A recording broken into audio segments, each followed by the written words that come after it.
በመጀመሪያ ይህንን ቃል የዘመረላት በብሉይ ኪዳን ውስጥ የመማፀኛ ከተማ ሆና የተጨነቁ ሰዎች እየሄዱባት የሚያርፉባት፣ በሞት አደጋ ጥላ ስር ያረፉም ሰዎች ሮጠው የሚጠለሉባት ያቺ በወቅቱ የነበረችዋ ጽዮን የጽዮን ከተማ የመማፀኛዋ ከተማ ስትሆን ፍጻሜዋ ግን ምድራዊውንና ሰማያዊውን በከተማነት ይዛ የተገኘች አማናዊቷ ጽዮን ድንግል ማርያም ናት። ክብርና ምስጋና ይግባው ለአምላካችን። ታዲያ የዚች ጽዮን እንዲህ ሲል ይነግረናል ነቢየ እግዚአብሔር ቅዱስ ዳዊት ፍጻሜዋ ለእርሷ የሆነላትን ጽዮንን ህይወትዋ ለጽዮን ጽዮንን ክበቧት፣ በዙሪያዋም ተመላለሱ፣ ቅጥሮቿንም ቁጠሩ፣ በእርሷም ልባችሁን አሳርፉ ይላል። በእርሷ ምናችሁን? እስቲ ከፍ ይበል ድምፃችሁ። ምናችሁን? በወጬ ማርያም በአማናዊቷ ጽዮን በድንግል ማርያም ጥላ ስር ልባችሁን አሳርፉ። ደስ ይበላችሁ። ዛሬ አሳርፋችሁ ከብራችኋል። እግዚአብሔር የተመሰገነ ይሁን። እንግዲህ ዛሬ ግንቦት 21 ለምንድን ነው የምናከብረው? ጽዮንን በዚህ መልክ ለምንድን ነው የከበብናት? ሚስጥሩ ምንድን ነው? ሚስጥሩ እንዲህ ነው።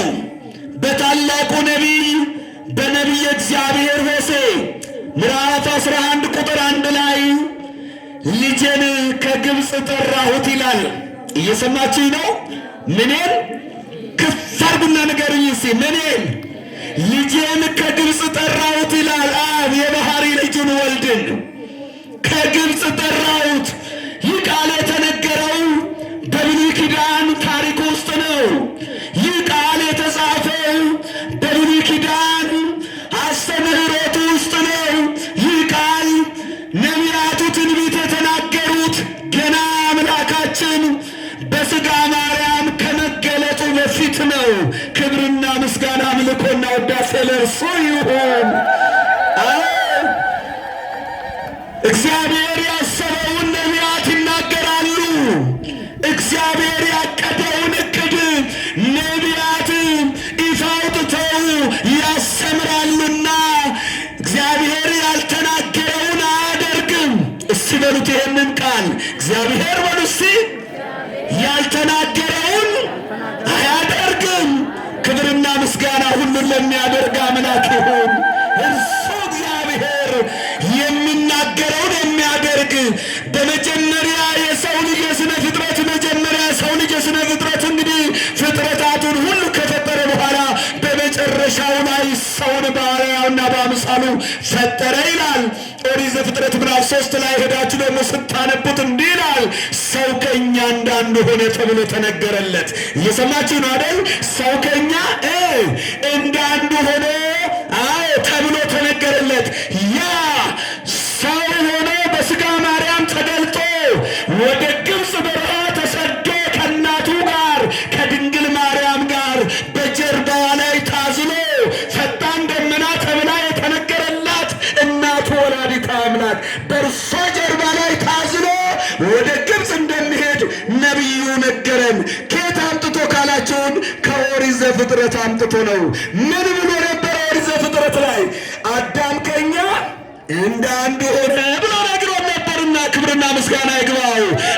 ሁለተኛው አዳም ክርስቶስ፣ ሁለተኛው አዳም ክርስቶስ በማቴዎስ ወንጌል ምዕራፍ 2 ቁጥር 13 ላይ ያ ነቢዩ የተናገረው ቃል ይፈጸም ዘንድ መልአኩ ቅዱስ ገብርኤል መጥቶ ለዮሴፍ በሕልም እንዲህ አለው ይለናል።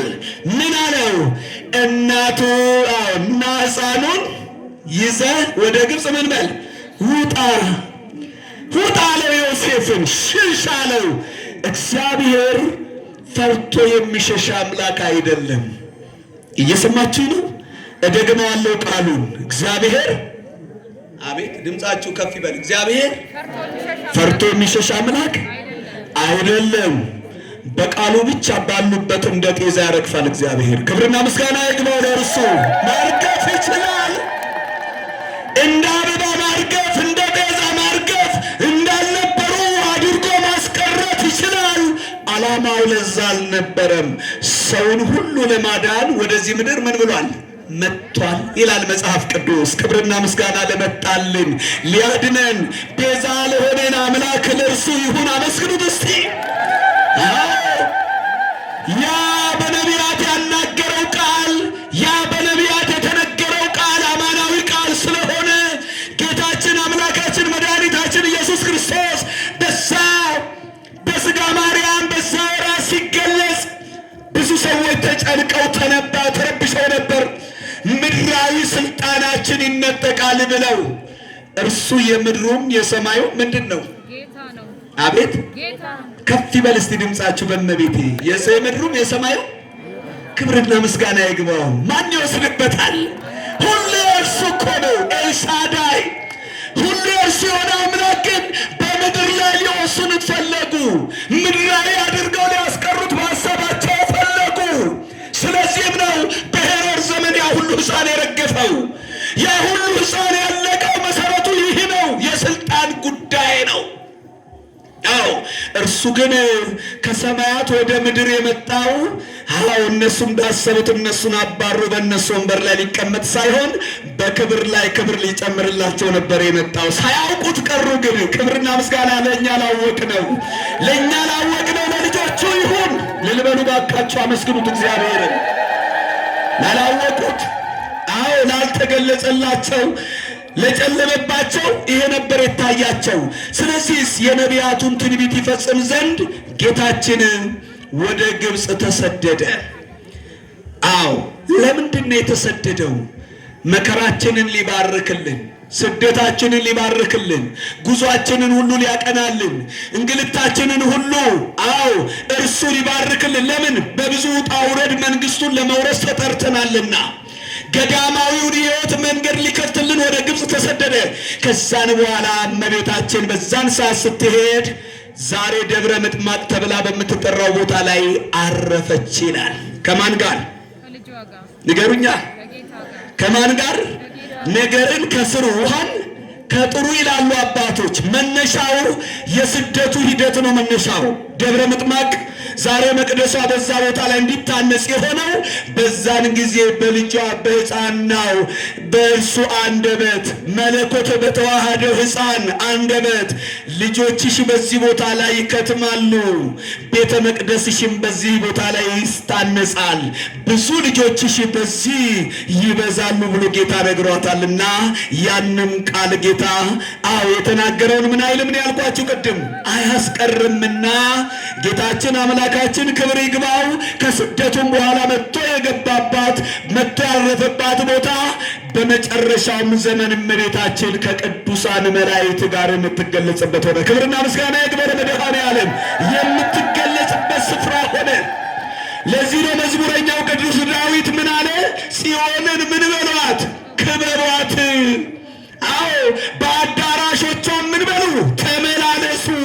ዛሬ በሰራችሁት እግዚአብሔር ፈቅዶ ባነጻችሁት ከእግዚአብሔር መንፈስ ቅዱስ ጋር አብራችሁ የሰራችሁት ያነጻችሁት እናንተ ዕድለኞች አዳራሿን ዛሬ ግጥም ብላችሁ ከትማችሁ እየቆጠራችሁ በውስጧም ልቦናችሁን እያሳረፋችሁ ነውና እንኳን ደስ ያላችሁ። ክብርና ምስጋና ለአምላካችን ይሁን። ታዲያ ግንቦት 21 የጌታችን የአምላካችን የመድኃኒታችን ቃል አይቀርምና አንቺ በዚህ ቦታ ላይ ትከብሪያለሽ፣ ልጆችሽም በዚህ መጥተው ይከትማሉ። ምን ይላሉ? አቤት ምን ይላሉ? ይከትማሉ፣ ይሰፍራሉ። ያንቺን አማላጅነት ይሻሉ፣ ያንቺን በረከት ይናፍቃሉ። በአንቺ አዳራሽ ዙሪያ አይናቸውን ወደ ሰማይ አቅንተው ያንጋጥጣሉ። እምነ ብለው ይጠሩሻል አላት። ምን ብለው ንገሩኛ? ለዚህ ነው እምነ ጽዮን ይብል ሰብ ብሎ ዳዊት የተናገረላት። ክብርና ምስጋና ይግባው። እምነ ጽዮን ይብል ሰብ፣ ሰው ሁሉ ማን ይላታል? አዎ ጽዮን እናቴ ይላታል። እናታችን ማናት? ክብርና ምስጋና እርሷን ለሰጠን አምላክ ይሁን። ጽዮን፣ አማናዊቷ ጽዮን፣ ጌታ የከተመባት ጽዮን፣ አዎ ቃልን በሥጋ የተሸከመች ቃል በማኅፀኗ ውስጥ ድንቅ ሥራን ድንቅ ምስጢር ያከናወነባት አማናዊቷ ታቦት እርሷ ናት፣ ድንግል ማርያም ናት። ክብርና ምስጋና ለእርሷ ልጅ ለልጇ ክብር ለእርሷም ይሁን። አመስግኑ እግዚአብሔርን። አዎ ታዲያ በዛሬው ዕለት የሚገርማችሁ የተናገረውን ቃል አምላካችን አጽንቶ በዛ ቦታ ላይ ብዙ ሰዎች እየሄዱ እመቤታችንን ያከብራሉ፣ እመቤታችንን ይማጸናሉ። ድንግል ማርያምም ከግንቦት 21 ቀን ጀምሮ እስከ 25 ቀን በብሩህ ድምቀት አዎ የወርቀ ዘቦን ተጎናጽፋ በቀኝ ትቆማለች እንዳለው መዝሙረኛው በከበረ ልብሶቿ ከብራ ፀሐይን ተጫምታ እንደ ፀሐይ አብርታ ቅዱሳን መላእክት ከኋላም ከፊትም ከግራም ከቀኝም ከበዋት ላንቺ ለንግሥተ ሰማይ ክብር ምስጋና ይገባሻል እያሉ እየሰገዱላት እመቤታችንን ሕዝቡ ሁሉ አያት ይላል። በዛሬው ዕለት ክብርና ምስጋና ይግባው። ሕዝብ ሁሉ አያት። ሕዝብ ሲባል ሃይማኖት አይለይም። እየሰማችሁ ነው አይደል? ምን አይለይም? መቅደመ ተአምረ ማርያም ላይ እንግዲህ እንደሰማችሁት አሕዛብ ሁሉ ምን ሲላት ነበር ነው የሚለው? ሲመለከቷት ነበረ። እዚህም እኮ ሀገራችንም አይተናል። በዚህ በሆሳዕና መስመር ከዛፉ እንግዲህ ከእግሩ ጫፍ አንስቶ እስከ ዛፉ አናት ድረስ በቅዱሳን አዎ ተከቦ ዛፉን ብዙ ሰዎች በኢአማኒነት ያሉ ከክርስትና የተለዩ ሰዎች የእግዚአብሔርን ክብር አይተዋል። እኛም ዛሬ በመንፈስ ቅዱስ እያየናት ነው። በስጋ ዛሬ ላንበቃ እንችላለን። በመንፈስ ደግሞ ታጠነክረንና አንድ ቀን በስጋ ምን እናያታለን። ክብር ለእግዚአብሔር ይሁን። እናያታለን ወላዲተ አምላክን። ወገኖቼ ነፍሳችን እያየቻት ነው። ማንን? እመቤታችንን። ነፍሳችን እኮ ናት ዛሬ ናፈቀቻት ድንግል ማርያምን። አዎ በዙሪያ ተመላለሱ ተብለን የመጣነው ለዚህ ነው። በስጋችንም እንድናይሽ ፍቀጅልን። አፄ ዘርዓ ያዕቆብ ኢትዮጵያዊው ንጉሥ ሕዝቡ ከዚህ እየተነሳ ግብፅ እየሄደ ደብረ ምጥማቅን ያከብር ነበር። በዘመኑ የነበረው ንጉሥ ማንም ክርስቲያን ይህንን በዓል እንዳያከብር አገደ። እግዚአብሔር አምላካችን የፈቀደለት ያ ንጉሥ ኢትዮጵያዊ ንጉሥ ዘርዓ ያዕቆብ ግን ምን አደረገ? ደብረ ምጥማቅን በሀገሬ ብሎ ቁጭ አደረገ። ጻድቃኔን ክብርና ምስጋና ይግባው። ይህ ነው ምስጢሩ። ደብረ ምጥማቅ በሀገሬ። አዎ ኢትዮጵያ የማና ስርዓት ሀገር ስለሆነች ንገሩኝ እስቲ። የማና ስርዓት? የእመቤታችን በሉ እንጂ። የማና ስርዓት? የእመቤታችን የድንግል ማርያም አስራት ሀገሯ ናት። አዎ ጌታም እኮ እንዲህ ይለናል፣ ታላቅ ሕዝቦች እንደሆን የዛሬን አድርገውና አሁን እኔና እናንተ በጎጥ ተከፋፍለን እርስ በርስ ተለያይተን አሁን ላይ የክፋት ልብ ይዘን ተገኘን እንጂ ጌታም እንዲህ ብሎን ነበር በመጽሐፍ ቅዱስ። እናንተ እስራኤላውያን ይላቸዋል። እስራኤላውያንን እንደ ኢትዮጵያውያን ለእኔ አትሆኑ ይላቸዋል። ለምንድን ነው እንዲህ የሚላቸው ካላችሁን፣ ሳያዩ የሚያምኑ ብፁዓን ናቸው። ክብርና ምስጋና ይግባው። ሳያዩ የሚያምኑ ለዚህ ነው ይህንን ሀገር ለእኔ ስጠኝ አለችው ድንግል ማርያም በስደቷ ወቅት። ይህችን ሀገር ሳታይ የምታምን ሳታይ የምትከተል ለአንተ ልቧን የሰጠች በፍቅር የተነደፈችውን ሀገር ለእኔ ስጠኝ ስትለው እናቴ ሰጥቼሻለሁ አማኑኤል ብዬ ምዬልሻለሁ አላት። ክብርና ምስጋና ይግባው ለመድኃኔዓለም። በመሐላ የተሰጠችን በመሐላ ያገኘናችን የመስቀል ስር ስጦታችን እርሷ ማናት? ድንግል ማርያም ናት። ለዚህ ነው ዛሬ ልንከባት የመጣ ነው። ለምን? ልባችንን ልናሳርፍ በእርሷ ጥላ ስር። እውነት ሐሰት? ልባችንን በማን ጥላ ስር? በእመቤታችን በሉ እስቲ። በማን ጥላ ስር? አቤት እንኳን ሰው በእመቤታችን ጥላ ስር ይቅርና በስጋዊ ባለስልጣን ዘመዱ እንኳን ይመካል። በምድራዊ ባለስልጣን እንኳን ይታበያል። እኛ ግን ከባለስልጣን ሁሉ ስልጣን ያለት ምድራዊ ብቻ ሳይሆን ሰማያዊውን ክብር ያላት ንግሥቲቱ በምን በቀኝ ትቆማለች የተባለችው ባለቤቱን የወለደች ድንግል ማርያም ንጉሡን የወለደችልንን እርሷን ታዲያ እንዴት አንይዛት? ክብርና ምስጋና ይግባል። ለዚህ ነው የመጣነው፣ ለዚህ ነው ያረፍነው። አዎ ኤጋ ጉያንኩን ጉያ አዳቲ ጉያንኩን ጉያ ሴነ ቀቤሳቲ ጉያ